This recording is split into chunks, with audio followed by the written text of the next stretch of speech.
Se cuenta que el rey Santiago I, uno de los reyes de Inglaterra, le tocó actuar como juez en una ocasión. Escuchó atentamente un lado del caso y estaba listo para emitir su fallo, pero luego escuchó el otro lado de la historia. Entonces, perplejo, no sabía qué hacer. La persona que al principio pensaba que era inocente aparecía ahora como culpable. Anonadado, renunció a su posición como juez, expresándose así: «Puedo conducirme muy bien escuchando uno de los lados, pero al escuchar a ambos, no sé quién tiene razón». A un juez confundido le será muy difícil tomar decisiones correctas. Dios es un juez imparcial, completamente justo y exacto. No se confunde en ningún sentido cuando nos juzga. La Biblia enseña que cada uno de nosotros tiene un caso pendiente ante Dios. Tendremos que comparecer ante el tribunal de Dios y dar cuenta de la forma en que hemos vivido y lo que hemos hecho. Cada hombre y mujer que ha vivido en este planeta tiene un caso pendiente delante de Dios, delante de la corte más exaltada del universo. El apóstol Pablo habla acerca de esta cita a la que todo el mundo tiene que acudir. Dios ha establecido un día en el que ha de juzgar al mundo. Hechos 17, verso 31. Nadie podrá presentar excusa. Nadie podrá escapar a la cita. La Biblia dice claramente que todos tendremos que acudir. Porque es necesario que todos nosotros comparezcamos ante el tribunal de Cristo. Segunda de Corintios 5, verso 10. Ya sea que lo creamos o no, que nos guste o no, que profesemos o no ser cristianos, todos tenemos que comparecer sin importar quiénes seamos. Dios no tiene favoritos. Cuando somos emplazados por el tribunal del cielo, tenemos que comparecer. ¿Por qué? El apóstol Pablo nos da la respuesta. De manera que cada uno de nosotros rendirá cuenta a Dios de sí mismo. Romanos 14, verso 12.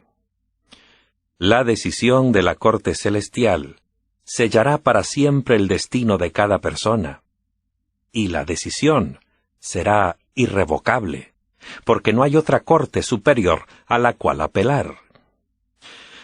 Pero antes de conocerse el veredicto, o de darse la sentencia, debe haber un juicio o investigación. Vayamos a nuestra Biblia para encontrar un cuadro de este tribunal o corte celestial. El profeta Daniel escribió: «Estaba mirando hasta que fueron puestos unos tronos, y se sentó un anciano de días. Su vestidura era blanca como la nieve, y el cabello de su cabeza era como la lana limpia. Su trono era como llama de fuego, y sus ruedas fuego ardiente. Un río de fuego procedía y salía delante de él. Miles de miles le servían, y millones de millones estaban de pie delante de él. El juez se sentó, y los libros fueron abiertos». Daniel 7, versos 9 y 10. En este pasaje Daniel nos presenta a Dios, el Padre, o anciano de gran edad, sentado en su trono eterno y rodeado de incontables ángeles. Note ahora lo que Daniel vio luego en su visión. Daniel 7:13. «Estaba yo mirando en las visiones de la noche, y aquí en las nubes del cielo venía alguien como un hijo del hombre. Llegó hasta el anciano de días, y le presentaron delante de él». Aquí el Hijo de Dios está de pie ante el anciano de días. Cuán semejante a la escena de un tribunal en la tierra. Hay un juez que preside, el anciano de días. Hay testigos, los santos ángeles, que han visto y registrado todo. Y de pie, delante del trono, está Jesús, el abogado del hombre, como lo llamó el apóstol Juan. En 1 de Juan 2:1 leemos: «Abogado tenemos delante del Padre a Jesucristo el justo, Primera de Juan 2:1. Bueno, dirá usted, todo el mundo parece estar allí, menos el que va a ser juzgado. En esencia esto es verdad, pero notemos lo que dice la Biblia. El juez se sentó, y los libros fueron abiertos. Daniel 7:10.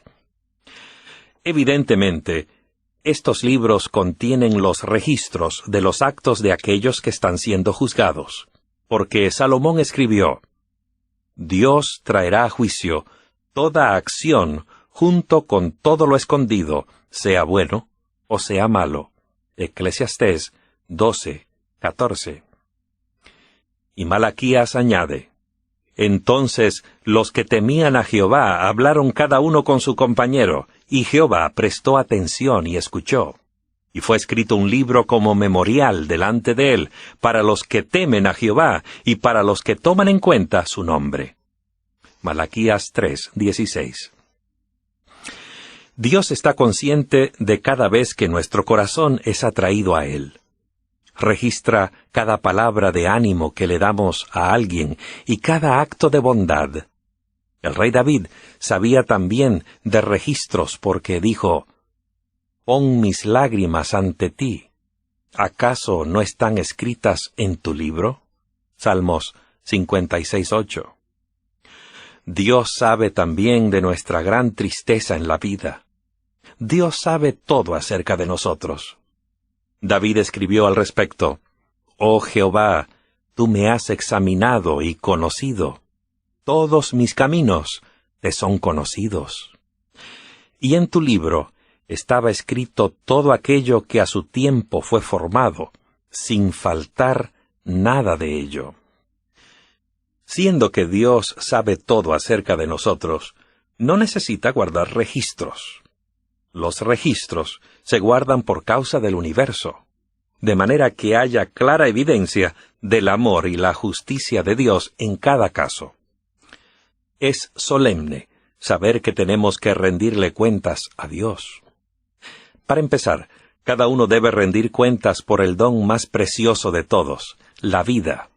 Eso es lo que dijo Salomón cuando escribió: Alégrate, joven, en tu adolescencia, y tenga placer tu corazón en los días de tu juventud.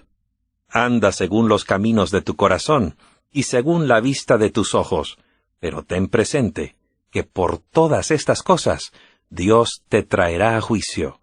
Eclesiastés 11, verso 9.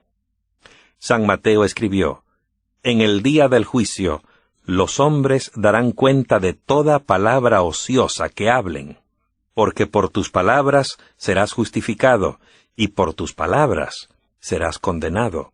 Mateo 12, 36 y 37. Alguien ha calculado que las personas, como promedio, hablan suficientes palabras en una semana como para llenar un libro de 320 páginas. En 60 años, eso significarían más de 3,000 libros de ese tamaño. ¿Qué tendrá para decir su librería en el día del juicio? Pero hay algo más. Quedará al descubierto aún la motivación detrás de esas palabras y acciones. Primera de Corintios 4:5 declara: El Señor sacará a la luz las cosas ocultas de las tinieblas y hará evidentes las intenciones de los corazones. En ese día no podrá borrarse nada, ni habrá encubrimientos. El ser humano puede engañar a sus amigos y aun a sus familiares, pero nadie puede engañar a Dios. Dios lee los secretos del corazón. Cuando llegue el día del juicio, nos encontrará en una de estas dos posiciones. O nuestro registro de los errores pasados ha sido cubierto con la sangre de Jesús, o ese registro nos condenará. Y por supuesto, no es lo que profesamos, sino lo que en verdad somos y hacemos lo que determinará el fallo. Se nos dice que cuando Jesús venga, recompensará a cada uno conforme a sus hechos. Mateo 16:27. Nuestras obras no son la base de nuestra salvación, sino que lo es la gracia de Dios. Pero nuestras obras revelan si nuestro corazón está consagrado a Dios o no. Tal vez esté usted pensando, si somos salvos por la gracia, ¿por qué vamos a ser juzgados por nuestras obras? Es una buena pregunta. El doctor Sakae Kubo escribió, consideremos lo que significaría que el juicio no se basara en obras. ¿Cómo nos juzgaría Dios? ¿Por nuestra piel? ¿Nuestra raza? ¿Posición social? ¿Educación? ¿Apariencia? ¿Nuestros talentos? ¿Nuestra fuerza? ¿Nuestro estatus? ¿O condición espiritual y social? ¿O nuestra mera profesión de fe en Cristo? Dios puede juzgarnos solo por nuestras obras, buenas o malas. Son el resultado espontáneo de un corazón lleno de amor hacia Dios y el hombre. Es la relación de amor con Jesús lo que motiva a sus seguidores a hacer buenas obras. Como corolario al libro de Eclesiastés, dijo Salomón, la conclusión de todo el discurso oído es esta: teme a Dios y guarda sus mandamientos, pues esto es el todo del hombre. Eclesiastés 12, versos 13 y 14. Añade, porque Dios traerá a juicio toda acción. Siendo que la relación del hombre con Cristo va a ser juzgada por su conducta, debe haber una norma clara por la cual medir esa conducta. En nuestros procedimientos judiciales aquí en la tierra, el propósito de un juicio es determinar si se ha cometido un crimen, si se ha quebrantado la ley. Solamente cuando una ley ha sido violada, puede encontrarse culpable al acusado. En el juicio de Dios hay también una ley o norma de conducta, y el apóstol Santiago indica cuál ley estará en rigor. Santiago 2, verso 12. Así hablad y así actuad, como quienes están a punto de ser juzgados por la ley de la libertad. En el versículo previo, Santiago menciona dos de los mandamientos: no matarás y no cometerás adulterio. Así que la ley de los 10 mandamientos, llamada aquí la ley de libertad, es la que será usada para juzgar al hombre. El juicio simplemente determinará de qué lado estamos en el gran conflicto entre Cristo y Satanás. ¿Estamos con Cristo? ¿Le hemos permitido vivir su vida en nosotros? ¿Lo hemos amado supremamente a Él? ¿Hemos cumplido con su voluntad expresada en los 10 mandamientos? ¿Es nuestro deseo hacer su voluntad con su ayuda? ¿Ha escrito Dios su ley en nuestro corazón? A todo inmigrante que desea convertirse en ciudadano de un país, se les pide que prometa lealtad al mismo, comprometiéndose a ser un ciudadano leal y a respetar las leyes del lugar. Lo mismo sucede con los cristianos. Cuando aceptan a Cristo y desean convertirse en ciudadanos de su reino, Dios les pide que le prometan amor y lealtad y mantener en alto las leyes de su gobierno. Sin embargo, no todos los inmigrantes de determinado país permanecen fieles a sus votos. Algunos parecen ser ciudadanos leales al país, pero más tarde se descubre su conducta subversiva. Cuando puede comprobárseles tal conducta, se revoca su ciudadanía y son deportados. De la misma manera, no todos los cristianos permanecen fieles a sus votos. No es suficiente profesar ser seguidores de Cristo. Debemos permitir que la vida perfecta de obediencia y fe de Jesús sea vivida, reproducida en nosotros. Dijo Jesús, «No todo el que me dice Señor, Señor, entrará en el reino de los cielos, sino el que hace la voluntad de mi Padre que está en los cielos». Mateo 7:21. La gran controversia entre el bien y el mal, entre Cristo y Satanás, gira en torno al carácter del amor de Dios. Y la ley divina es una norma escrita en ese carácter. Con razón tiene un lugar tan prominente en el juicio final. Pero un asombroso hecho muy poco conocido por los cristianos es que las cortes celestiales están en sesión ahora mismo. De hecho, el Apocalipsis, último libro de la Biblia, revela que el juicio de Dios se está llevando a cabo ahora mismo. Esa es la razón por la cual en los últimos capítulos del libro de Apocalipsis, el apóstol Juan presenta con estas palabras la última advertencia e invitación al mundo. Apocalipsis 14, versos 6 y 7. Vi otro ángel que volaba en medio del cielo, que tenía el Evangelio eterno para predicarlo a los que habitan en la tierra, a toda nación y raza y lengua y pueblo. Decía a gran voz: Temed a Dios y dadle gloria, porque ha llegado la hora de su juicio. Adorad al aquel que hizo los cielos, la tierra y el mar, y las fuentes de las aguas. Notará usted que este mensaje no dice que el juicio va a venir. Dice, la hora de su juicio ha llegado. La segunda parte de este triple mensaje pide a la gente que se aparte de los sistemas religiosos falsos que existirían en los últimos días. La parte final de este último mensaje al mundo advierte al pueblo de Dios que no se una a la adoración del poder de la bestia de Apocalipsis 13. Apocalipsis 14, 9 y 10. Si alguno adora a la bestia y a su imagen, y recibe su marca en la frente o en la mano, él también beberá del vino del furor de Dios. Note usted los versículos 14 y 15 que siguen a la proclamación de los mensajes de los tres ángeles. Y miré, y aquí una nube blanca, y sobre la nube estaba sentado uno semejante al Hijo del Hombre. Tenía en su cabeza una corona de oro, y en su mano una hoz afilada. Y otro ángel salió del templo, gritando a gran voz al que estaba sentado sobre la nube: Mete tu hoz y siega, porque ha llegado la hora de segar, porque la mies de la tierra está madura. ¿Qué es la mies o cosecha de la tierra? Es el fin del mundo.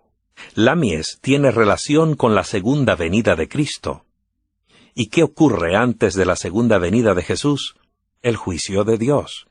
Este juicio revela quién está listo para su retorno. Pero ahora debemos investigar este hecho con más detenimiento. Tal vez usted se pregunta ¿cuándo comenzará este juicio? La clave se encuentra en una admirable profecía del libro de Daniel. Daniel 8, 14. Hasta 2300 tardes y mañanas, luego el santuario será restaurado. Esta es la profecía bíblica más larga respecto a tiempo. En profecía, cada día representa un año. Te he fijado un día por cada año, dice Ezequiel 4:6. Así que 2300 días representan 2300 años.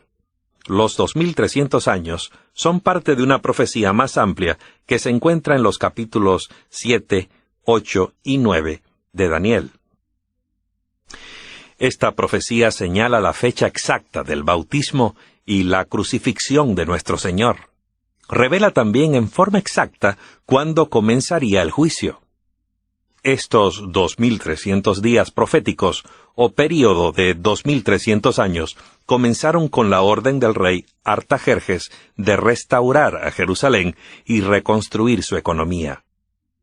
Los israelitas habían estado cautivos en Babilonia durante 70 años, y anhelaban regresar a su hogar y reconstruir su amada ciudad. Finalmente, en el año 457 a.C., el rey proclamó el ansiado decreto. Partiendo de la fecha de ese decreto, esos 2300 años se extienden hasta el año 1844 después de Cristo. Regresemos ahora a nuestro texto. Luego de 2300 días proféticos, o años literales, sería purificado el santuario. Hemos visto que esta profecía llega hasta 1844. qué significa la restauración o purificación del santuario? En 1844 comenzó lo que la Biblia llama la hora de su juicio. El reloj marcó la hora. Y usted se preguntará, ¿qué relación tiene el juicio de Dios con esta purificación del santuario que Daniel profetizó que ocurriría al final de los 2300 días? ¿Qué es esta purificación del santuario? ¿Qué tiene que ver con el juicio? La Biblia describe los dos santuarios, uno en la tierra y otro en el cielo. En el antiguo Israel, la gente traía diariamente sus sacrificios al santuario. Allí confesaban sus pecados, imponiendo las manos sobre el cordero del sacrificio, y luego le quitaban la vida. Con ello mostraban su fe en la futura muerte expiatoria de Jesús, el Hijo de Dios. En la actualidad, cuando pecamos, le pedimos a Dios que perdone nuestros pecados gracias a que Jesús murió en nuestro lugar para pagar la deuda del pecado. Sin embargo, antes del Calvario, el pecador no tenía un sacrificio al cual mirar en el pasado. Miraba por fe hacia el futuro, cuando el Cordero de Dios habría de morir por todos. Al sacrificar a un animal inocente, veía en él al inocente Salvador, que vendría a morir para hacer posible que recibiera el perdón. Entonces, sus pecados eran transferidos, simbólicamente, al santuario, cuando el sacerdote rociaba la sangre del animal ante el velo del lugar santísimo en el santuario. Entonces, cada año, en un día determinado, los hijos de Israel celebraban un servicio sumamente solemne y sagrado, llamado Día de la Expiación o purificación del santuario. Para el pueblo de Israel era realmente un día de juicio. 10 días antes de ese día se tocaban las trompetas, haciéndoles recordar a los israelitas que era tiempo de hacer un inventario de su vida, arrepentirse y confesar sus pecados. Todos los que fallaban en hacerlo eran desterrados del lugar. Porque en este día se hará expiación por vosotros para purificaros, y quedaréis purificados de todos vuestros pecados delante de Jehová. Levítico 16:30. El libro de Hebreos dice claramente que el santuario terrenal y sus servicios eran una ilustración del santuario que está en el cielo, donde Cristo, nuestro sumo sacerdote, intercede por nosotros para el perdón de nuestros pecados. El apóstol Pablo dijo, «Tenemos tal sumo sacerdote que se sentó a la diestra del trono de la majestad en los cielos, ministro del lugar santísimo y del verdadero tabernáculo que levantó el Señor, y no el hombre». Hebreos 8:1 y 2. Y en otro lugar, «Pero estando ya presente Cristo, el sumo sacerdote, entró una vez para siempre en el lugar santísimo mediante su propia sangre, logrando así eterna redención, porque Cristo no entró en un lugar santísimo hecho de manos, figura del verdadero, sino en el mismo cielo, para presentarse ahora delante de Dios a nuestro favor». La muerte de Cristo en el Calvario provee una completa expiación o redención de nuestros pecados. Hebreos 7:25. Por esto también puede salvar por completo a los que por medio de él se acercan a Dios, puesto que vive para siempre para interceder por ellos. El verdadero tabernáculo o santuario está en el cielo. Todo lo que pasó en la tierra fue una figura de lo que sucede en el cielo de acuerdo con el plan de salvación. Jesús es el Cordero que murió. Jesús es el Cordero que vive. Jesús es nuestro gran sumo sacerdote también. Así como en Israel, el sumo sacerdote entraba al lugar santísimo una vez al año, así Jesús, al final del tiempo, entró en el lugar santísimo a llevar a cabo su labor de juicio. En el juicio es nuestra relación con Cristo y nuestra actitud hacia Él lo que determina nuestro destino eterno. Cristo anhela salvarnos. Jesús está haciendo todo lo que puede por salvarnos. Notemos lo que nos dice. Por tanto, a todo el que me confiese delante de los hombres, yo también le confesaré delante de mi Padre que está en los cielos. Y a cualquiera que me niegue delante de los hombres, yo también le negaré delante de mi Padre que está en los cielos. Mateo 10, versos 32 y 33. Como usted puede ver, no tiene que estar solo en el juicio. Si hemos confesado a Cristo, Él nos confesará delante del Padre. Si estamos con Cristo, Él es nuestro abogado. A través de Jesús podremos estar delante de Dios como si nunca hubiéramos pecado. El registro de nuestra vida deberá mostrar la pureza de la vida de nuestro Salvador, y se nos dará crédito por su vida perfecta. Amigo, amiga que me escuchas, los que aman y siguen a Jesús con todo su corazón, no tienen nada que temer acerca del día del juicio. Jesús presentará los méritos de su propia sangre derramada para cubrir cada pecado confesado. Al efecto, el apóstol Juan escribió: «La sangre de su Hijo Jesús nos limpia de todo pecado». Amigo que me escuchas, estamos viviendo en las últimas horas de este mundo, previo al advenimiento de Cristo, y ya se ha venido llevando a cabo en las cortes celestiales desde 1844 el juicio.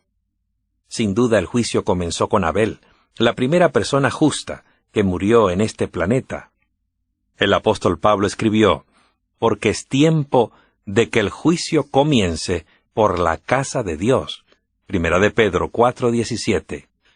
En otras palabras, el juicio comenzó con aquellos que profesaron pertenecer al pueblo de Dios. Imaginemos por un momento el turno de Abel frente al tribunal divino. Cuando su caso es traído a la corte, Dios considera la vida de Abel y allí está el registro de su aceptación de la muerte del Cordero de Dios. Uno de los últimos actos de Abel, registrados en la Biblia, fue el sacrificio que ofreció, mostrando su fe en el Redentor venidero. La vida de Cristo le es acreditada a su cuenta. Sus pecados están ahora todos cubiertos por la sangre del Cordero de Dios. Jesús, el abogado de Abel, extiende sus manos que llevan las cicatrices de los clavos y dice: «Padre, mi sangre pagó la deuda de Abel». Los corazones de miríadas de ángeles se llenan de emoción cuando Jesús dice: «Mantén el nombre de Abel en el libro de la vida». Y su nombre permanece allí. Cristo lo prometió. Apocalipsis 3:5 dice: «El que venza será vestido con vestidura blanca, y nunca borraré su nombre del libro de la vida, y confesaré su nombre delante de mi Padre y delante de sus ángeles». Y sin duda, el nombre de Judas ha sido traído al tribunal de juicio. Judas había sido un seguidor de Cristo, uno de sus discípulos. No era del todo malo, pero su vida no estaba a la altura de su profesión. No amaba a Cristo en forma suprema. En ocasiones se sentía atraído a Cristo, pero una debilidad lo llevaba a otra hasta que finalmente vendió a su Señor por 30 piezas de plata. Entonces, en su angustia, se ahorcó. Jesús amaba a Judas. Hasta se detuvo a lavarle los pies llenos de polvo la noche de la última cena. Jesús deseaba ganarse el corazón de Judas. Deseaba poder defenderlo como su abogado en el juicio. Pero Judas le volvió la espalda. Cuán triste debe de haber sido para Jesús revisar el nombre de Judas. No nos servirá de nada en el juicio nuestra propia justicia. Escuchemos lo siguiente: «Todos nosotros somos como cosa impura, y todas nuestras obras justas son como trapo de inmundicia». Isaías 64, verso 6. Solamente aquellos que han continuado poniendo a Cristo en el primer lugar de su vida pueden vestir el manto de su justicia. Sin él, ninguna persona puede ser vindicada en el juicio. Por ello el nombre de Judas es borrado del libro de la vida. Amigo que me escuchas, vivimos en una hora solemne. Así como los israelitas, nosotros también necesitamos hacer un inventario de nuestra vida. Necesitamos mantener nuestro compromiso con Jesús, siendo esa nuestra única posible preparación para comparecer ante el tribunal. Pronto se terminará el tiempo de probación y se pondrá en efecto el decreto. El que es injusto, haga injusticia todavía. El que es santo, santifíquese todavía. Apocalipsis 22:11. En ese tiempo será retirada la misericordia y perdón que Dios le ha ofrecido al hombre durante tanto tiempo. Las palabras más tristes que el ser humano pueda pronunciar serán las de aquellos que rechazaron la salvación, que no aceptaron a Cristo como su Señor y abogado. Entonces dirán: ha pasado la siega, se ha acabado el verano, y nosotros no hemos sido salvos. Jeremías 8, verso 20. Luego Jesús regresará a la tierra. Notemos sus propias palabras. He aquí vengo pronto, y mi recompensa conmigo, para pagar a cada uno según sean sus obras. Apocalipsis 22:12. Lo dejo contigo, mi amigo, amiga que me escuchas. Jesús anhela ser tu abogado en el juicio. Anhela que aceptes su sacrificio en el Calvario, que confieses tus pecados de modo que Él pueda borrarlos. Anhela tenerte escrito en el libro de la vida. El apóstol Juan describe a los que entrarán y los que no entrarán a la ciudad santa. Jamás entrará en ella cosa impura o que hace abominación y mentira, sino solamente los que están inscritos en el libro de la vida del Cordero. Apocalipsis 21:27. ¿No te gustaría abrirle tu corazón a Dios sin dilación? ¿No te gustaría pedirle que quite de tu vida cualquier cosa que te impida entrar en su reino? En el juicio se revelan todas las cosas acerca de nosotros. Todo queda expuesto ante el universo entero. Todos nuestros pecados quedan registrados. ¿Te gustaría tener tus pecados cubiertos por la sangre de Cristo? Que Cristo te declare como suyo en el juicio, diciendo: sí, esta mujer, este hombre, es uno de los míos.